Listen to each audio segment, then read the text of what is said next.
کہیں ریاکاری آ جاتی ہے، کہیں بدنگاہی آ جاتی ہے، کہیں لغو باتیں زبان سے نکل جاتی ہیں، کہیں اور دیگر طرح کی خرابیاں پیدا ہو جاتی ہیں، اور ہمارے اپنے سرشت میں ہے، فطرت میں ہے، نیچر میں ہے غلطی کا کرنا، غلطیاں ہوتی ہیں۔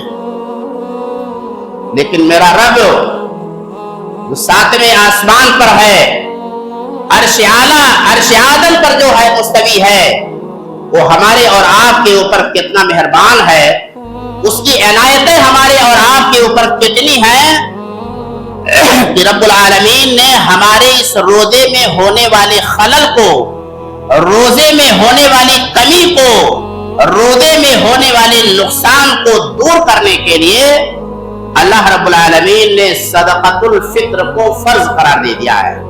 یاد رہے، صدقۃ الفطر فرض ہے ہر ایک پر، چاہے وہ امیر ہو چاہے وہ غریب ہو۔ اس کے لیے صاحب نصاب کا ہونا شرط نہیں ہے کہ 85 گرام سونا رہے گا یا 52.5 تولہ چاندی رہے گا ہمارے پاس تب ہمیں صدقۃ الفطر نکالنا ہے۔ نہیں، اگر آپ کے گھر میں ایک وقت کی خوراک موجود ہے اور دوسرے وقت کی خوراک موجود نہیں ہے تو بھی صدقۃ الفطر نکالنا چاہیے۔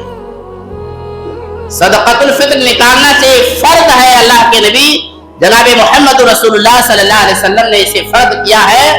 اللہ کے نبی صلی اللہ علیہ وسلم فرماتے ہیں فرض ان رسول اللہ صلی اللہ علیہ وسلم فرض زکات الفطر، اللہ کے رسول صلی اللہ علیہ وسلم نے زکات الفطر کو فرض قرار دیا ہے۔ صاع من تمر، ایک سا کھجور، ایک سا کھجور۔ ایک سا کتنے کا ہوتا ہے؟ مختلف طرح کے پیمانے ہیں۔ جو سائے حجازی ہوتا ہے اس کا پیمانہ 2.5 کلو سے کچھ کم یا 2.5 کلو سے کچھ زیادہ ہے۔ اسی لیے اہل علم نے لکھا ہے کہ ایک بندہ اگر اپنی طرف سے ایک سا 2.5 کلو صدقۃ الفطر ادا کر دیتا ہے تو اس کا صدقہ ادا ہو جاتا ہے۔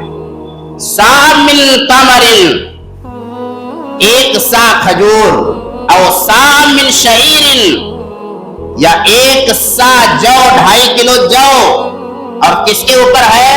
زبیب، پنیر پر، کشمش پر ہے، پنیر پر ہے، اور اسی طریقے سے دیگر اجناس طعام کا حدیثوں کے اندر ذکر ہے۔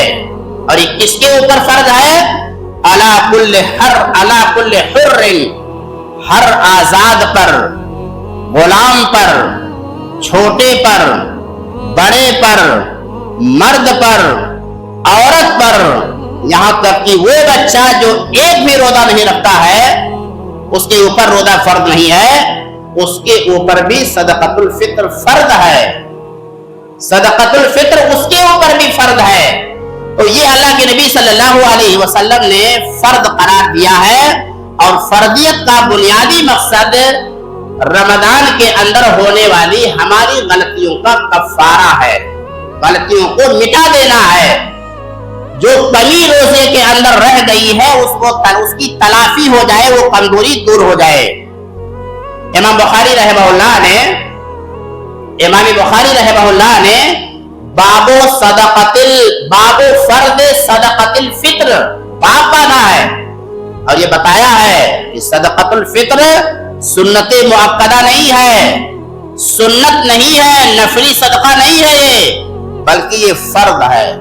اور امام ابن المنذر رحمہ اللہ نے تمام علماء کا اجماع نقل کیا ہے کہ صدقۃ الفطر فرض ہے، لہذا صدقۃ الفطر کی ادائیگی میں ہمیں اور آپ کو کوتاہی نہیں برتنا چاہیے۔ سوال یہ پیدا ہوتا ہے اس کی حکمت کیا ہے، صدقۃ الفطر کی حکمت کیا ہے؟ ایک تو واضح ہو گیا،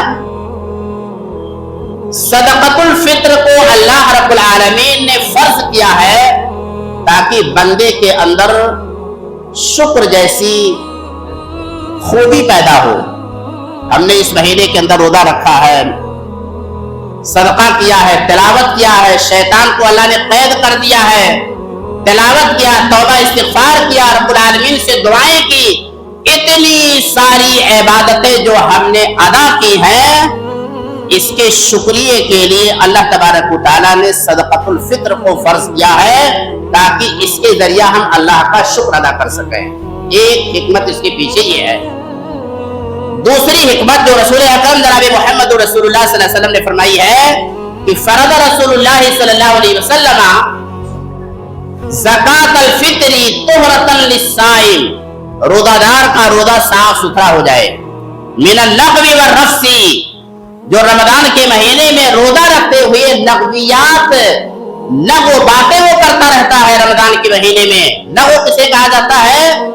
ایسی تمام باتیں لغویات میں آتی ہیں جس کا نہ دنیا میں کوئی فائدہ ہے نہ آخرت میں کوئی فائدہ ہے، وہ سب لغویات میں آتے ہیں.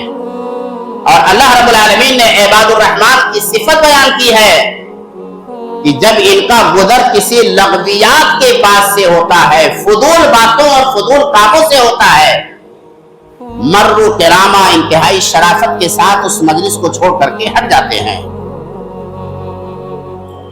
اور دوسری حکمت اللہ تبارک و تعالی رسول اکرم صلی اللہ علیہ وسلم نے بیان فرمائی ہے طعمۃ للمساکین، طعمۃ للمساکین.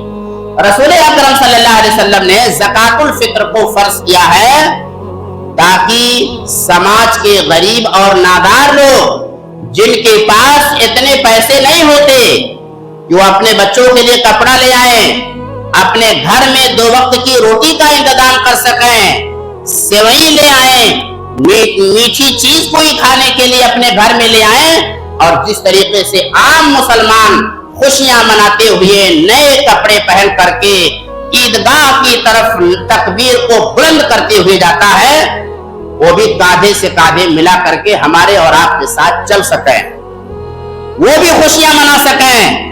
اور عید کا دن جو مسلمانوں کا عالمی خوشی کا دن ہے، اس دن وہ دربدری کی زندگی نہ گزاریں. یہ بات اور ہے کہ پیشہ ور حضرات چاہے ان کا جتنا ہی پیٹ بھر دیا جائے، دربدری ان کی ختم ہونے والی نہیں ہے. وہ سب مختار ہیں، پیشہ ور ہیں، ایسے لوگوں کی تو مدد بھی نہیں کرنا چاہیے، پیشہ وروں کی. لیکن جو سماج کا غریب طبقہ ہے اس کی مدد اتنی کر دینا چاہیے کہ وہ عید کے دن مکمل طور سے بے نیاز ہو کر کے ہمارے ساتھ عید کی خوشیوں میں شریک ہو سکے. صدقۃ الفطر کا یہ بنیادی مقصد ہے. چوتھا مقصد جو صدقۃ الفطر کا ہے کہ اللہ رب العالمین صدقۃ الفطر کو فرض کر کے امت مسلمہ کے افراد میں ایک بنیادی صفت پیدا کرنا چاہتے ہیں، اور وہ ہے سخاوت کی، فیاضی کی، ہمدردی کی، غم غفاری کی. یہ ساری صفات امت مسلمہ کے افراد میں پیدا ہو، یہ بلند اخلاق پیدا ہو.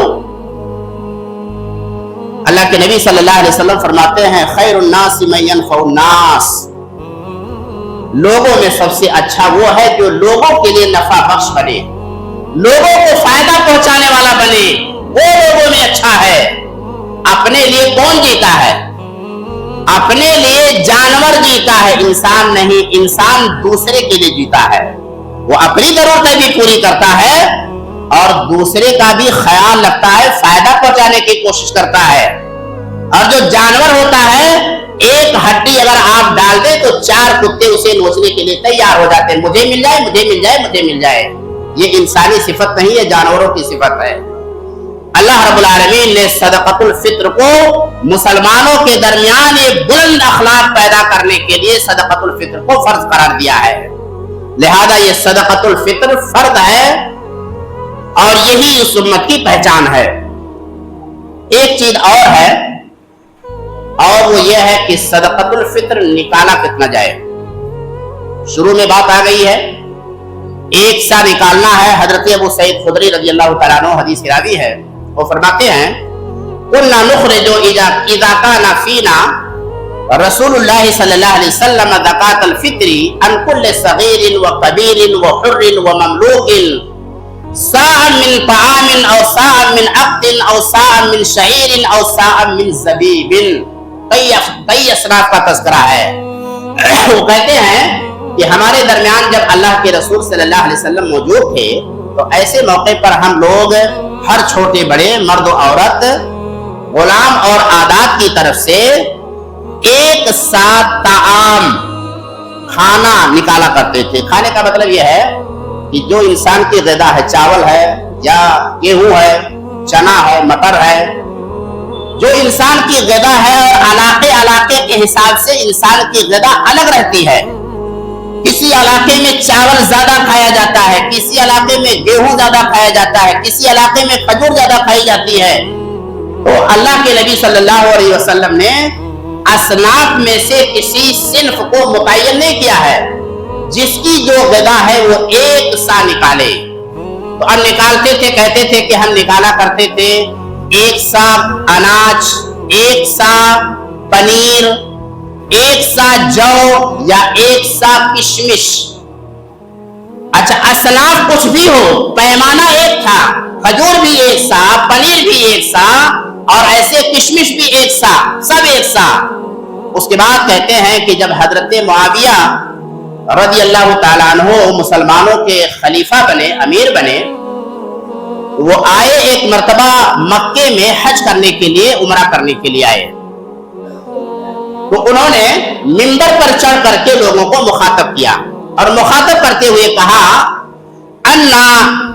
انی ارا ان مدین من ثمراء الشام تعدد صاعا من تمر. ان کی دارالخلافت شام میں تھی، اور معاویہ بن سفیان رضی اللہ تعالیٰ عنہ کہنے لگے کہ شام کے اندر جو گیہوں پیدا ہوتا ہے، اگر 1 کلو کھجور بیچی جائے تو آدھا کلو گیہوں مل جاتا ہے. مطلب گیہوں مہنگا تھا اور کھجور سستی تھی حضرت معاویہ رضی اللہ تعالیٰ عنہ کے زمانے میں. اس لیے انہوں نے کہا کہ میرا خیال یہ ہے کہ 1 سا کی جگہ پر اگر کوئی آدھا سا گیہوں نکالے یا آدھا سا چاول نکال دے تو اس کا صدقۃ الفطر ادا ہو جائے گا. یہ کس نے کہا؟ حضرت معاویہ رضی اللہ تعالیٰ عنہ نے. اور حضرت معاویہ رضی اللہ تعالیٰ عنہ کوئی معمولی عالم نہیں تھے، بہت بڑے عالم تھے، فقاہت میں بہت اونچے درجے کے تھے. لیکن بشر ہوتا ہے.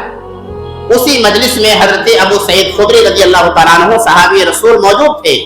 انہوں نے کہا کہ رسول اکرم صلی اللہ علیہ وسلم کے زمانے میں چاہے کھجور نکالا جاتا ہو، چاہے کشمش نکالا جاتا ہو، چاہے پنیر نکالا جاتا ہو، چاہے جو نکالا جاتا ہو، نبی گرامی صلی اللہ علیہ وسلم نے پیمانہ چینج نہیں کیا تھا. لہذا ہم بھی پیمانہ جب تک میں زندہ رہوں گا آپ کی بات نہیں مانوں گا، اور جب تک میں زندہ رہوں گا وہی اسی پیمانے کے حساب سے نکالوں گا. جو بھی نکالنا ہوگا میں 1 سا نکالوں گا. اور حضرت ابو سعید خدری رضی اللہ تعالیٰ عنہ کا یہ اعتراض بجا تھا، ورنہ اگر وہ رواج دے دیا جائے، آج گیہوں اور کھجور کا ذرا مقابلہ کیجیے. 500 روپیہ کلو کھجور، 1 سا کھجور اگر نکالنا ہو تو 1250 روپے ایک آدمی پر پڑے گا. اور گیہوں اور چاول اگر نکالنا ہوتا زیادہ سے زیادہ 150, 200, 250, 300 روپیہ پورے 1 سا کی قیمت بن جاتی ہے. تو بہرحال رسول اکرم صلی اللہ علیہ وسلم نے روح شریعت کو بتاتے ہوئے کہا ہے 1 سا نکالا جائے انسان کی اپنی جو بنیادی غذا ہے اس پیمانے کے حساب سے. لہذا 1 سا اسے نکالنا چاہیے.